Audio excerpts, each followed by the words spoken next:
भारत माता की जय। अब मैं आपको अपनी बात बताती हूँ कि जब पाकिस्तान बना था तो हम वहाँ पाकिस्तान में रहते थे।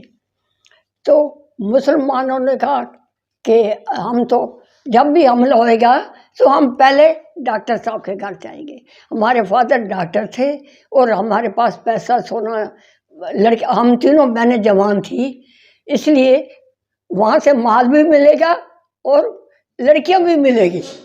तो इसलिए हमने क्या सोचा, हमारे पापा के पास पिस्टल थी, डॉक्टर थे, सब कुछ था, लेकिन और कुछ नहीं था। उन्होंने रातों रात ही सामान बांधा ज़रूरत का, बाकी सब कुछ छोड़ छाड़ के ना वहाँ से किसी को बिना बताए तो गाड़ी में बैठ गए।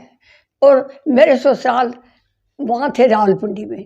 रावलपिंडी में हम रुके और उनको कहा कि तुम भी हमारे साथ चलो, ये पाकिस्तान बन जाएगा तो तुम लोगों से सब कुछ खिंच जाएगा, इसलिए आप अभी से हमारे साथ चलो।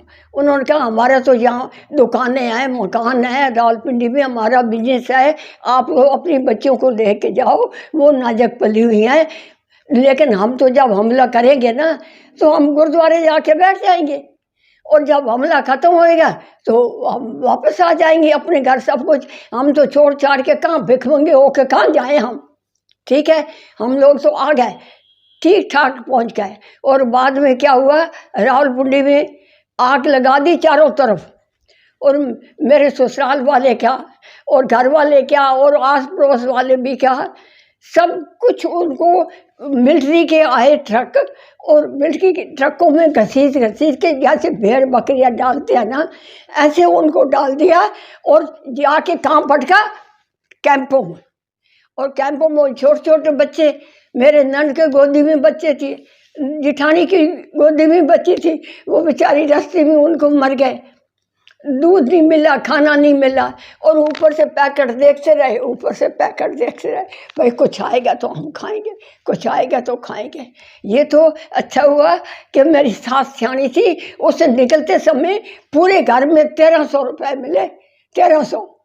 तो वो उसने ना अपने जेब में डाल दिए, भाई रास्ते में ज़रूरत पड़ेगी तो हम काम में ले लेंगे। बाकी सब कुछ छोड़ छाड़ के, बर्तन बिस्तर कपड़े सब कुछ छोड़, और 6 महीने वहाँ कैंपों में रहे, टिक्के खाते रहे। कभी अनाज मिल रहा है, कभी रोटियां मिल रही हैं, जैसे आप देखते हैं।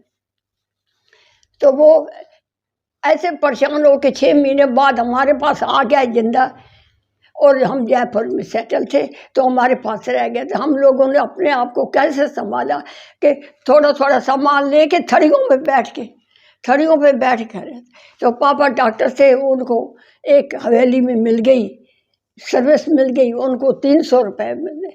300 रुपये में वो हमारे को पालते रहे, 300 रुपये में।